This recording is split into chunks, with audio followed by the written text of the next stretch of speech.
Most engagement advice is about the ring, the proposal, the photos, but none of that matters if you haven't done the work before you went on your knee or before you said yes. This video is about 10 things every couple should do before getting engaged. This is not to complicate you or to put fear into your head, but most people who skip these steps go into a marriage wondering why they have so many issues that they never came across before. Let's get into the items and see how it can help you and your partner. Number 1 is know yourself first. What do you actually value? What does a good life look to you? What triggers you? These are important things to think about so that when a casualty does happen between you and your partner, you're not confused and wondering why you reacted the way you did or why you are questioning some of the decisions that they made. You cannot build a solid partnership with someone else if you do not know yourself first. Not just your favorite things, not just your personality type, but also actually what your values are. What are you willing to compromise on and what you're not? Another reason why this is very important, a lot of times people fall into relationships and adapt their partner's pace, lifestyle, social circle, hobbies without even thinking about what they want out of life. And over time, this can build subconscious resentment and makes your partner get confused about why you're being upset. But that's because you're feeling like you're giving more than you're getting. So before you get engaged, ask yourself,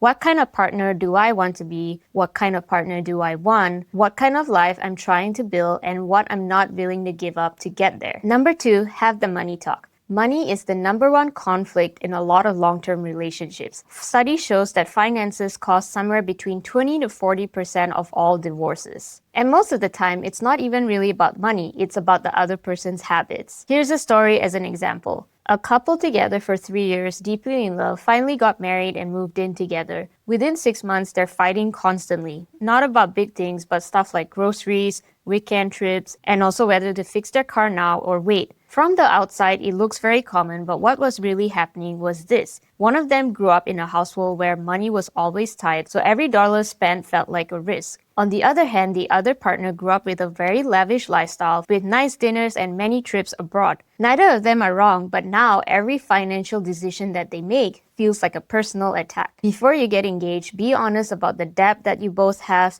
what your income is, financial habits, and also lifestyle expectations. Ask yourself questions like, are we going to have joint accounts or separate accounts? How are we going to track our finances? And also, what does financial security look like to the both of you? One thing that's very important is that this is not about judging the other person's past decisions, but it is about understanding the mindset that you're both bringing to the table. Number 3, get to know the family. When you're marrying someone, you're not just marrying them, and I know that sounds cliche, but you're also marrying their whole world, their history, their patterns, how they learn to communicate growing up or not communicate from their parents that raised them. Let me paint a picture. Imagine a couple. She grew up in a family where conflict was discussed openly. If there was a problem, you named it, you discussed it, you resolved it. On the other hand, he grew up in a household where conflict meant someone yelling and the other person staying silent for days until it blew over. Nobody ever resolved anything, it just eventually got buried.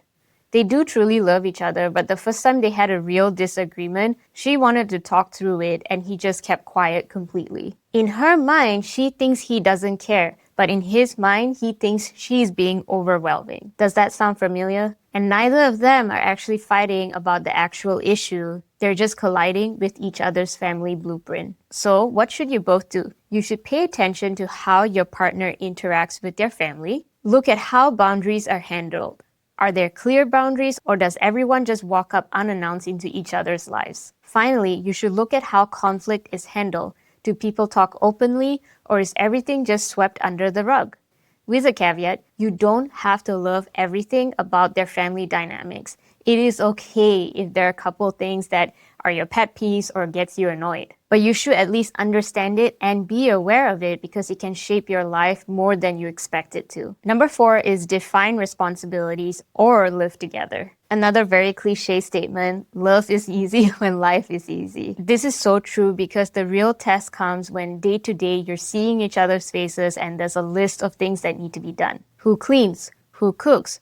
Who manages the finances? Who notices what needs to be done without being asked? Here's some example to give you an insight. A couple gets married, and before, they kind of split all the tasks evenly between each other. But once they were living together, one partner realized that they're doing every single thing. They're cooking, they're cleaning, they have a mental load of things that need to be done. And over time, that person gets exhausted and resentful. And the other partner might be confused because from their perspective, they do not see and identify things that need to be done compared to the other person. This mismatch, who notices and who does not, is also one of the most common reasons for divorce. And it almost always comes back to expectations that were not made explicit. If you live together before engagement, you'll learn a lot about this naturally. If you don't, that's fine, but just make sure that you're intentional and you talk things out with each other about household tasks and responsibilities and how the both of you are going to navigate that after you get married.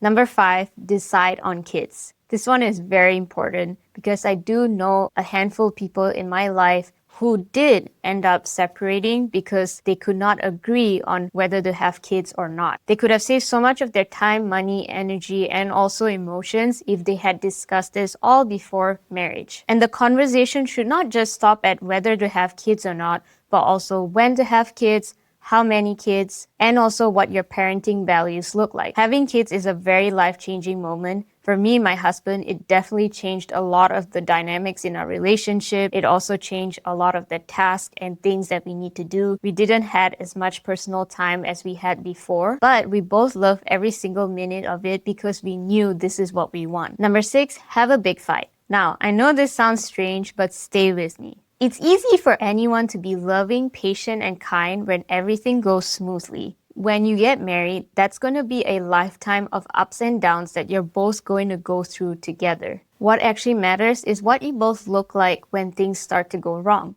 Think about a couple who have dated for a couple years but barely cross a word between them. Their friends called them the perfect couple, and they told everyone that they barely fight. But the thing is, they never really disagreed on anything that mattered. Every time tension came up, one of them would go back down to keep the peace. Then they moved in together and had their first real fight about something that touched a huge value difference, which I'll talk more about later. And it got really ugly. Not because they were incompatible, but because neither of them has seen the other in a genuine fight. One partner didn't know that the other shouts really loud and gets temperamental, and the other partner cries a lot during fights and just shuts down. Conflict really truly reveals the emotional maturity of your partner and also their communication style. And most importantly, it also shows whether you're both willing to repair. Number 7 is consider premarital counseling. A lot of people choose premarital counseling only when things go wrong. However, the strongest couples go for premarital counseling even before anything goes wrong. Here's another story as an example. Alex and Jade have been engaged for a couple of years, and Alex one day suggested casually about trying premarital counseling. Jane said, "Why do we need to go for premarital counseling? We're really doing well. We have no issues. I don't see the point of it."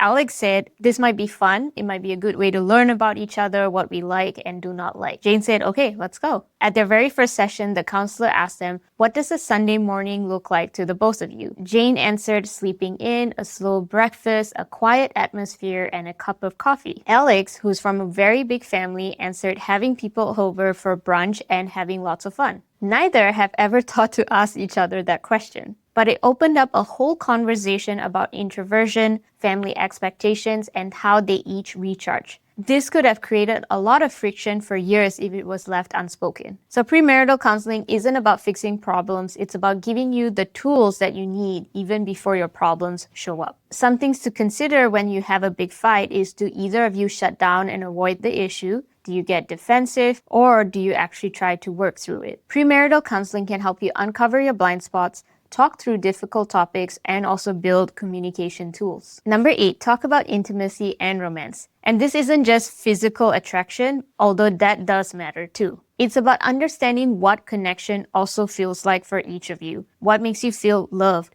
What makes you feel appreciated? What does closeness mean to you emotionally, physically, day to day? Here's a really common, and me and my husband have seen this in the both of us. I like to complete a lot of tasks on the weekends. I have this whole to-do list and I'm like, we need to check this off. We need to do this thing, that thing. And in my head, I feel exhausted, but I do feel proud at the end of the day and I feel like I'm collectively doing this for our family. However, for my husband, on the weekends, he wants to spend time with me. He wants to talk to me and find out how my week was and if there's anything cool that happened. Me and tackling my giant to-do list can look like I'm being distant towards him. To my husband, quality time and conversation is how he feels loved. But to me, acts of service is love. That disconnect where both people are genuinely trying but it is not landing is one of the most frustrating things about being in a relationship. But it is almost entirely preventable by just having an honest conversation and compromising for each other's needs. What you can do is try to understand what connection looks like for each of you. What makes you feel loved? What makes you feel appreciated? And what does emotional and physical intimacy looks like to you? You might have heard about the 5 love languages by Gary Chapman. It's gone very popular and for a very strong reason. It breaks down the 5 ways people express and receive love through words of affirmation, acts of service, receiving gifts, quality time, and physical touch.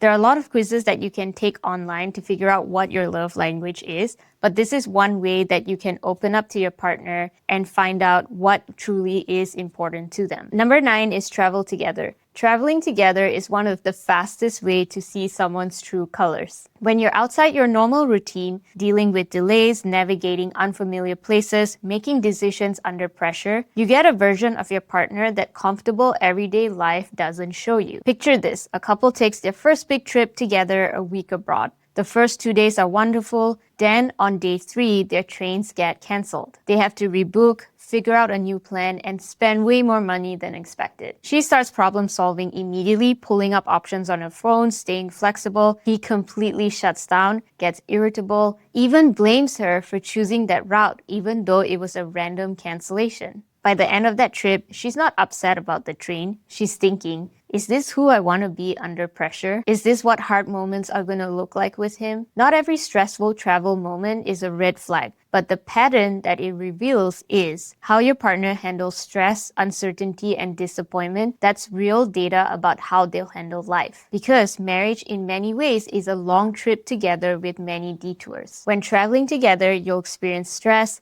decision-making, unpredictability, and problem-solving. Finally, the last on the list is aligning on faith and values. I saved this for the last because I truly think it is the most important. At the core of every lasting relationship is a shared foundation, what you both believe, what you stand for, and how you define a meaningful life. Your values and your partner's values shape how you both make decisions, how you handle challenges, how do you raise a family, and finally, what you both define as purpose in life. Now, it doesn't mean that you're both going to agree on everything. It's okay to have different backgrounds, different perspectives. That can actually strengthen a relationship when there's genuine mutual respect. But there also has to be a foundation that you both stand on, and that has to be something you both share. When it comes to faith, is your partner religious or not? One person might be religious and the other might be an atheist. In that case, maybe the person that's religious wants someone that would at least pray with them every night or go to church or a temple with them. How would you both teach faith to your kids? Those are some very important discussions to have and determine. And in the end, aligning with faith and values, this is what everything else rests on. And that's it. That's 10 things to do before getting engaged. I hope I didn't scare you. Again, I'm not trying to fearmonger. This is all just useful tips and advice to help you and your partner navigate one of the most exciting times of your life. And if you think of it this way, if you follow the tips that were presented in this video, you'll both come out of this stronger than ever and can tackle anything that life throws at you. If you found this video helpful, please consider subscribing to my channel. I post videos about how to navigate life thoughtfully and also all of the things that I've learned in a lifetime. Thank you for watching.